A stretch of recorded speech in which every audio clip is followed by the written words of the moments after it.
Hoy en una revisión estamos conversando con Sofía Merino, quien es candidata a la vicepresidencia del Ecuador por el partido Avanza. Ella participa junto al binomio del candidato Isidro Romero. Bienvenida, Sofía. Muchas gracias, Karen. Un gusto estar aquí en tu programa y un saludo a todas las personas que nos ven. Para iniciar la entrevista quería preguntarte, en caso de llegar a la vicepresidencia, ¿en qué ámbito desarrollarás tu trabajo y gestión? Bueno, primero contarles un poco a todas las personas que nos ven quién es Sofía Merino y por qué justamente voy a trabajar en estos ámbitos de acción. Soy una mujer, madre de 37 años, madre de una niña de 8 años, tengo 37 años y tengo estudios en comunicación y en política. He trabajado y he sido parte de una organización de la sociedad civil que lleva el nombre de mi madre, que fue creada por mi hermano mayor y a quien le acompañé por varios años desde su presidencia del directorio. Y he trabajado en el sector social mucho, es por esto que me han llamado a invitarme a ser parte de este binomio justamente para trabajar en el tema social. Hace un poco más de 2 semanas lancé la Agenda Social 2021-2025, que cuenta con 9 compromisos: salud, educación, compromisos con la mujer, compromisos con el adulto mayor, compromisos con los jóvenes, compromisos con la comunidad LGBTI, compromisos con nacionalidades y culturas.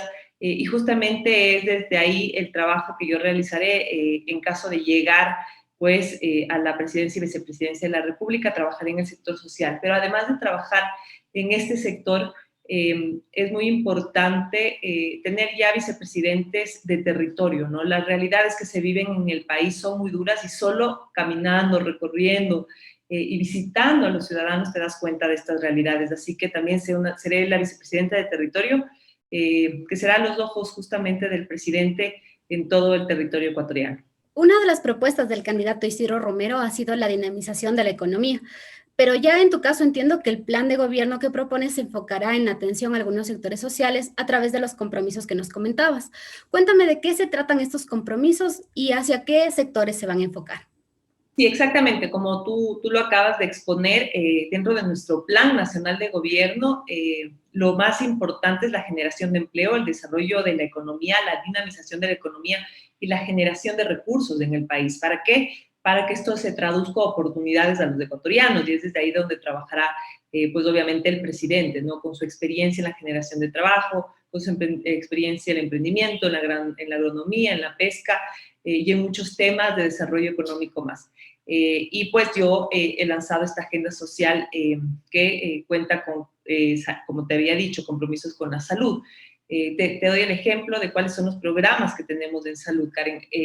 Son 4 programas y lo primero que buscamos con este programa es, primero, eficiencia en el sistema de salud pública, pero también un acceso inmediato. Yo siempre pregunto a los ciudadanos, porque a mí me ha pasado, si tú sacas una cita y tienes la suerte de ser afiliado, porque hoy por hoy ser afiliado al IES también es un privilegio, te demoras 2, 3 semanas con suerte. Y si es que vas a un hospital público, son cuadras de filas. Yo acabo de ver en las afueras del Hospital Bacortiz una fila gigante, madres con sus niños en brazos para poder ser atendidos, y esto no puede pasar más. Nosotros tenemos nuestro programa, el médico de la familia, que es aquel médico que vive en los barrios de los ciudadanos. Cada 20 cuadras queremos tener un médico de la familia. Obviamente hay que hacer un mapeo y un estudio real de todo el territorio ecuatoriano. Y esta será la primera puerta de entrada al sistema de salud pública. Lo que haces es salir de tu casa, caminar pocas cuadras y llegar a donde tu médico de cabecera, donde tu médico de la familia, ¿no? Quien se encargará de diagnosticar y de ver si es que tendrás que ir al hospital público o a un centro de salud. ¿Qué buscamos con eso? Eficiencia, 1, y 2, acceso inmediato. De ahí tenemos la ficha histórica médica dentro de nuestro plan de salud, que es importantísima. No solo porque dará seguimiento a la salud del ecuatoriano y de cualquier ciudadano ecuatoriano, y te podrás hacer chequear en cualquier lugar del Ecuador, ya sea clínica privada o clínica pública, sino que por primera vez lograremos unificar datos de cuáles son las enfermedades que más nos afectan, algo que nunca ha sucedido en el Ecuador. En el Ecuador no tenemos datos unificados de qué tipos de enfermedades, de desnutrición en los niños, qué tipo de cáncer nos están afectando. Entonces no podemos hablar de prevención sin generar esta data, ¿no? Esto es importante. Tenemos las brigadas médicas, que justamente esta es una propuesta que la he considerado porque hay lugares y comunidades y sectores parroquiales en donde es imposible que llegue el sistema de salud pública, o no ha llegado, y cuenta con muy pocos habitantes, pero que la salud pública no tiene que ser para todos, ¿no?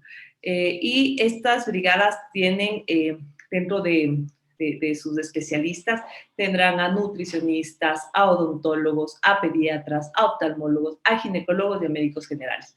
Con esto queremos abarcar todo el territorio nacional. Y por último tenemos la farmacia del barrio, que estará al lado del médico de la familia, que lo que busca es acceso inmediato a medicinas, a tratamientos diarios, ¿no? O sea, no a tratamientos que requieran pues un tratamiento mayor como tratamiento de enfermedades catastróficas, pero esto permitirá una transparencia en las medicinas, que ya no exista más esta caducidad en los grandes hospitales o estas grandes compras, y también acceso a tratamientos. Dentro de los compromisos que tú me comentabas, hablas también de un compromiso para la comunidad LGBTI. ¿Cuáles son los beneficios para estos grupos? Mira, Karen, primero yo creo que tenemos que tener un gobierno que mire para todos, absolutamente todos. Nosotros no podemos vivir en un país donde siga existiendo discriminación. Estamos totalmente en contra de la discriminación, sea cual sea, venga de quien venga. Las comunidades LGBTI han pasado por grandes problemas. La primera, discriminación en los centros educativos. Entonces, lo que buscamos es programas de educación para que no exista discriminación en ninguna unidad educativa, ya sea escolar o universitaria, ¿no?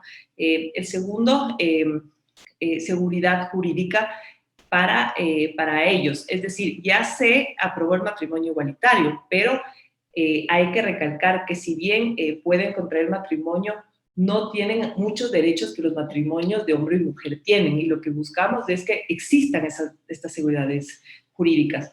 El tercero es acceso laboral. Existe mucha discriminación también al acceso laboral. Nosotros estamos hablando de incentivos tributarios a las empresas, un porcentaje que pueda trabajar en el sector público también, y obviamente campañas en contra de la discriminación en empresas privadas y públicas. Y también un plan de emprendimiento. Este plan de emprendimiento es para todos los compromisos, para el adulto mayor, para los jóvenes, para las mujeres y para la comunidad LGBTI. Aquí hablamos mucho de la economía naranja, de la economía creativa, de la economía artística. Entonces, nosotros lo que buscamos es un gobierno que no discrimine a nadie, que más bien brinde oportunidades a todos los grupos. Dentro de los compromisos también se establece el fortalecimiento de la cultura de los pueblos y nacionalidades indígenas. ¿Cuál va a ser el proceso que se va a seguir para cumplir con este compromiso? Mira, muchísimos procesos. El primero, nuevamente, existe mucha discriminación y todavía mucho racismo en el país, en tus programas educativos. Dos, el fortalecimiento de otras lenguas, del quichua y de otras lenguas ancestrales y culturales que podamos nosotros también repotenciar o potenciar dentro de las unidades educativas. Hablamos de la medicina ancestral como un proceso de desarrollo económico para comunidades también. Es decir, que la medicina ancestral lo podamos generar como productos con acompañamiento del gobierno nacional para distribuirles en todo el país, ¿no? La medicina ancestral se pueden generar increíbles productos, pero se requiere también de un acompañamiento del gobierno y que también sean parte de las medicinas curativas dentro del sistema de salud pública. Y pues hablamos obviamente de potenciar distintas culturas, de poder hablar de turismo comunitario, de los mismos niños y adolescentes para que puedan entender, para que puedan educarse en otras culturas y respetar y sobre todo conocer su país, conocer las distintas culturas, conocer las distintas provincias, las distintas comunidades. En el caso de llegar a gobernar, se buscará el protagonismo de la mujer para que sea parte del desarrollo económico. ¿Cuál es tu propuesta para cumplir con esto? Así es, Karen. Primero la problemática. Cada 72 horas muere una mujer por femicidio. Todos los días existen denuncias por violencia contra la mujer, ya sea maltrato económico, psicológico, físico. Y una de las maneras para reducir esta violencia es la autonomía económica de la mujer. Esto es un plan importantísimo. Al momento que una mujer sea independiente económica, deja de tener esta necesidad de estar al lado de una pareja que abusa, ¿no? Que abusa físicamente o psicológicamente de ella. Para esto nosotros hablamos de algunos temas. Primero, hablamos de acceso laboral para madres solteras. Yo soy madre de una niña de 8 años, yo soy madre soltera, soy madre divorciada, y tengo que cuidar de mi hija, pero también tengo que trabajar porque tengo que sacar adelante a mi hija. Lo que nosotros hablamos de aquí es, uno, existe un programa Tejedoras de Desarrollo, que lo que buscamos es un emprendimiento y asociatividad entre varias mujeres que tengan ideas, que se puedan juntar, que el gobierno las pueda juntar, que podamos generar créditos para ellas y que puedan generar esta economía de base, que podamos formar a las mujeres también en temas digitales, ¿no? Como es compras online, como es redes sociales, como es contabilidad, y que esta formación sea totalmente gratuita y flexibilización horaria para madres solteras. Es decir, que se pueda contratar por horas, no solo a madres solteras, de aquí hablamos de algunos grupos también a jóvenes, y flexibilización horaria y que las empresas puedan tener un poco más de flexibilidad para contratar a ecuatorianos por horas, pero vamos a dar incentivos tributarios de aquellas empresas que tengan en su nómina a mujeres y madres solteras. Las mujeres viven una problemática hoy por hoy de violencia. En ese sentido, ¿cuál va a ser el tratamiento que desde tu plan propones? Mira, algunos. Primero, educación, Karen. Yo creo que no podemos seguir permitiendo que en este país la violencia se siga viendo con normalidad. Y así pasa. Parecería un chiste, pero realmente es así. En comunidades, en sectores rurales, la violencia se sigue viendo con normalidad. Planes educativos, desde la educación inicial, desde la educación secundaria y se mantiene la educación universitaria para que nunca más la violencia se vea con normalidad. Y también el trabajo con empresa privada y empresa pública. Dos, si bien existe leyes en contra del femicidio y en contra a la violencia de la mujer, el femicidio estipula alrededor de 30 años, pero ¿qué pasa con los PPLs? ¿Qué pasa con los PPLs que están adentro de las cárceles? Se están rehabilitando, realmente hay un acompañamiento de salud mental, tenemos que buscar acompañamientos de salud mental. Existen las juntas de protección de mujeres y niñas, pero lamentablemente, por falta de presupuesto, imagínate tú que el presupuesto es tan poco para que se puedan repotenciar estas juntas de protección de mujeres y niñas. En muchos GATS no se da, porque esto es un trabajo en conjunto con los GATS, con las juntas provinciales, con los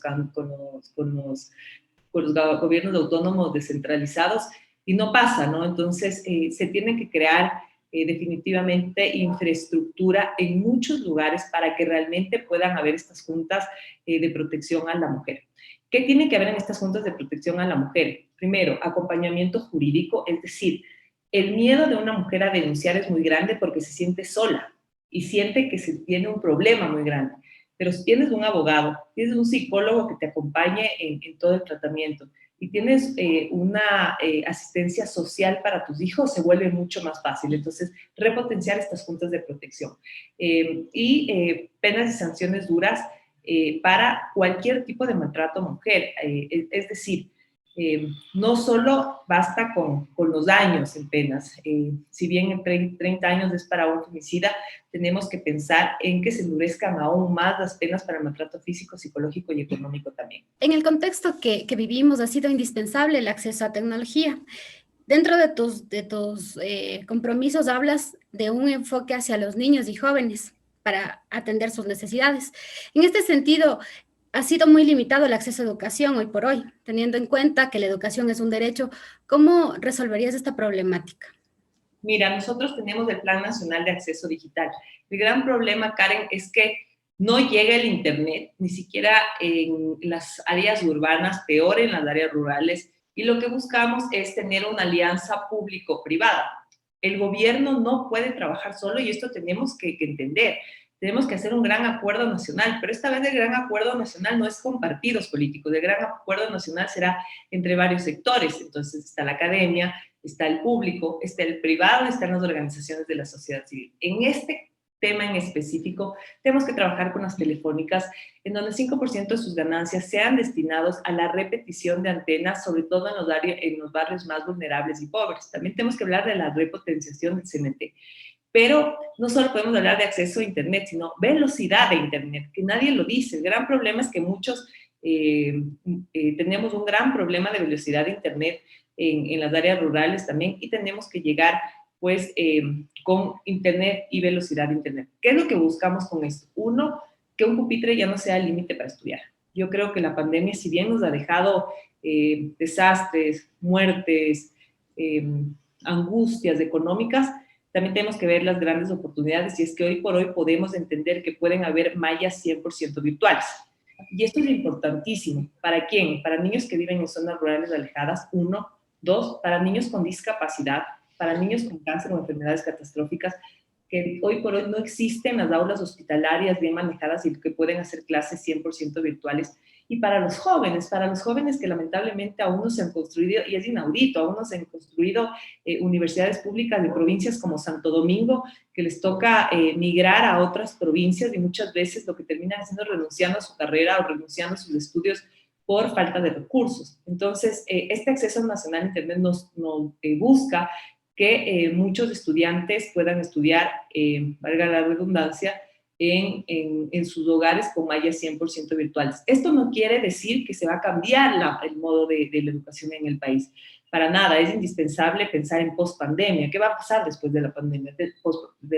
Tenemos que pensar en la reapertura de unidades educativas unidocentes, en comunidades en donde se cerraron estas unidades educativas y a niños les tocaba caminar kilómetros para llegar a las grandes escuelas del milenio, pero nadie pensó en su movilidad, nadie pensó en su alimentación, nadie pensó en los cuidadores que tenían que ir a dejarles, me refiero a la madre, padre o abuelos, y hay que pensar en la reapertura de algunas escuelas unidocentes. Y también hay que pensar en la construcción o repotenciación de universidades que han sido o cerradas o que no se han construido en distintas provincias para que pueda haber más acceso a universitarios. Con respecto al tema del acceso a tecnología, ¿se ha pensado en cuánto tiempo se podrá planificar y lograr abarcar esta propuesta? Primero, nosotros lo que tenemos que hacer es generar confianza con la empresa privada y en el país. Lamentablemente vivimos en un país en donde la inseguridad jurídica, la inseguridad política, la inseguridad económica no permite que muchas empresas privadas sigan invirtiendo en el país o trabajen más por el país. Lo primero que tenemos que hacer es entrar a trabajar en propuestas de política pública, de planes nacionales integrales en conjunto con la empresa privada para que puedan confiar también en el trabajo del país. Y ahí sí hablar del tema de responsabilidad social en donde se trabaja en conjunto, pero hay que hacerlo en orden. Nosotros no podemos entrar a imponer o exigir que el 5% de las ganancias de la empresa privada sea en una repetición de antenas sin poder retribuir y poderles dar la seguridad que en este país pueden trabajar, pueden desarrollar economía y pueden crecer como empresa, ¿no? Entonces es lo primero que tenemos que hacer. Y después de empezar a mapear. Por eso es tan importante también la participación de la academia y las organizaciones de la sociedad civil para mapear los barrios y las comunidades más pobres de menos acceso a Internet, para empezar justamente por estos sectores. Hemos visto que hay algunas cuestiones en las que tanto Isidro Romero como Sofía Merino no han llegado a establecer acuerdos, y supongo que es normal en toda situación, en todo momento existen estas diferencias. ¿Cómo está la relación con Isidro Romero? Mira, yo creo que en las diferencias hay grandes construcciones. Tenemos muchas cosas en común, pero muchas cosas también diferentes. La misma diferencia de edad nos lleva a tener distintas ideologías o pensamientos sobre ciertos planes o programas. Yo soy una defensora de los derechos humanos y lo he sido toda mi vida. Y sé que el país está pasando por una crisis de seguridad muy grande. Y sé que él tiene la decisión y sobre todo el temple para sacar a este país adelante. Es por eso que decidí ser su binomio. Pero obviamente no es fácil, Karen. Yo sería mentirte decirte que es fácil poder llegar a acuerdos siempre, pero yo creo que en las grandes diferencias hay muchas construcciones. Es importante haber definido cuál es el trabajo que va a tener la vicepresidenta. Como tú sabes, la Constitución lo dice, que el vicepresidente realizará el trabajo que le delegue el presidente, y yo trabajaré desde el área social, y eso es lo que a mí se me ha delegado, pero también soy una persona que tiene opinión, que tiene decisiones, y que he conversado con él cuando algo me parece, cuando algo no me parece, y que hemos llegado muchas veces a acuerdos. Vamos a concluir con una parte, una dinámica en la que te voy a plantear dos palabras. Tú únicamente puedes elegir una. Ok. Vamos, entonces, la primera sería Barcelona o Emelec. Emelec. Aborto legal o provida. Aborto legal. Izquierda democrática o Avanza. Avanza. Sushi o encebollado. Encebollado. Listo, para darte un espacio en este momento te dejo para que puedas desarrollar un mensaje a la ciudadanía que te ve. Karen, agradecerte muchísimo por el espacio. Creo que estos espacios nos permiten llevar a conocer nuestro mensaje, sobre todo nuestro plan de gobierno y quiénes somos los candidatos. Es importante que todos los ciudadanos investiguen, que sean responsables en esta elección. Yo siempre les pregunto a los ciudadanos, yo nunca les digo, mira, vota por la 8, vota por este binomio, sino más bien les hago la pregunta de qué nos jugamos este 7 de febrero y yo creo que nos jugamos el futuro del país. Así que, por favor, escuchen todos los planes de gobierno, investiguen quiénes son sus candidatos, porque realmente el país necesita una construcción colectiva. Mi compromiso es por el bienestar y el futuro de los jóvenes y los niños, por el protagonismo y la seguridad de las mujeres, por oportunidades para todos los ciudadanos ecuatorianos, hombres, mujeres, adultos mayores, y sobre todo por el bienestar de las familias que más lo necesitan. Y yo trabajaré desde ese campo en cualquier espacio en donde esté, sea en la vicepresidencia, sea en la ciudadanía, sea desde las organizaciones de la sociedad civil. Así que invitarles a que sigan investigando nuestro plan de gobierno. Lo pueden encontrar en mis redes sociales, Sofía Merino Reed, estoy en el Twitter, en el Facebook, y que por favor analicen y voten responsablemente este 7 de febrero.